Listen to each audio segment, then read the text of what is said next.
নমস্কার বন্ধুরা, তোমরা সবাই কেমন আছো? আশা করছি সবাই ভালো আছো। আমিও খুব ভালো আছি। আজকে আমি একটা নতুন রেসিপি নিয়ে চলে এসেছি। আজকে আমি বানাবো চিকেন কারি, দেশি চিকেন কারি। তো তোমরা সবাই ভিডিওটা স্কিপ না করে ফার্স্ট থেকে শেষ পর্যন্ত দেখার অনুরোধ রইল সবাইকে। তো বন্ধুরা, আমি কড়াই বসিয়ে দিয়েছি চিকেন কারি বানানোর জন্য। তো বন্ধুরা, কড়াই গরম হয়ে গিয়েছে, আমি কিছুটা পরিমাণ সরষের তেল দিয়ে দিলাম। তো বন্ধুরা, আমি সরষের তেলটা একটু বেশি করেই দিয়েছি। তো বন্ধুরা, এবার আমি দিয়ে দিব সরষের তেলে কিছুটা পরিমাণ পেঁয়াজ কুচনো। তো বন্ধুরা, আমি এবার পেঁয়াজ কুচিটা ভালো করে লাল লাল করে ভেজে নিব।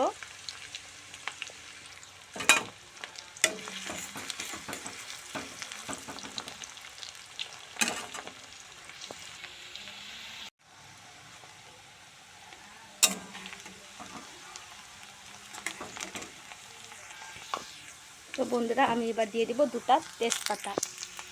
বন্ধুরা, আমার পেঁয়াজ কুচিগুলো লাল লাল করে ভেজে নেওয়া হয়ে গেল।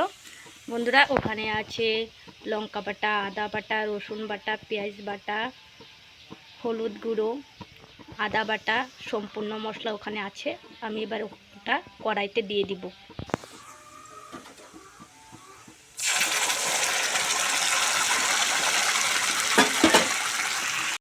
বন্ধুরা, আমি সম্পূর্ণ মশলাটা ভালো করে কষিয়ে নিব তেলের সঙ্গে।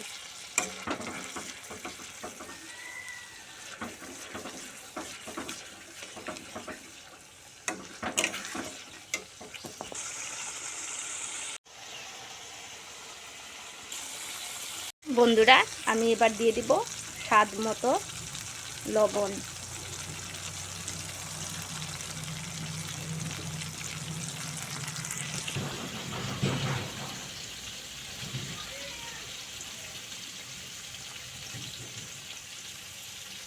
বন্ধুরা, মশলা থেকে তেল ছেড়ে দিয়েছে, আমি এবার চিকেনটা দিয়ে দিব।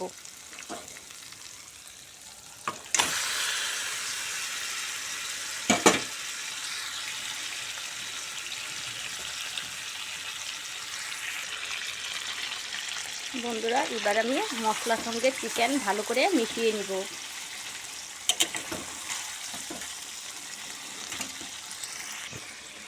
বন্ধুরা, এবার আমি চিকেনটা ভালো করে কষিয়ে নিব।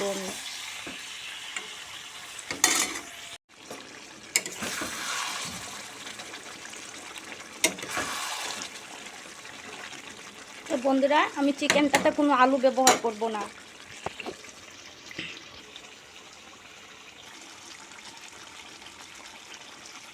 দেখো বন্ধুরা, আমি এখনো পর্যন্ত জল দেইনি, জানি না তেলে সিদ্ধ করবো ওটাকে, জল দিব না, লাস্টে একটুখানি জল দিব। বন্ধুরা, আমার চিকেনটা ভালো করে কষানো হয়ে গিয়েছে, দেখতেই পাচ্ছ। এবার আমি একটু পরিমাণ জল দিয়ে দিব।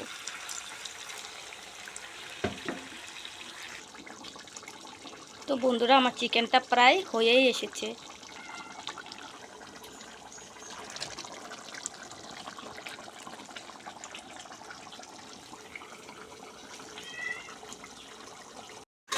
তো বন্ধুরা, আমার চিকেনটা হয়ে এসেছে, চিকেন কারি। এবার আমি কিছু অল্প গরম মশলা দিব।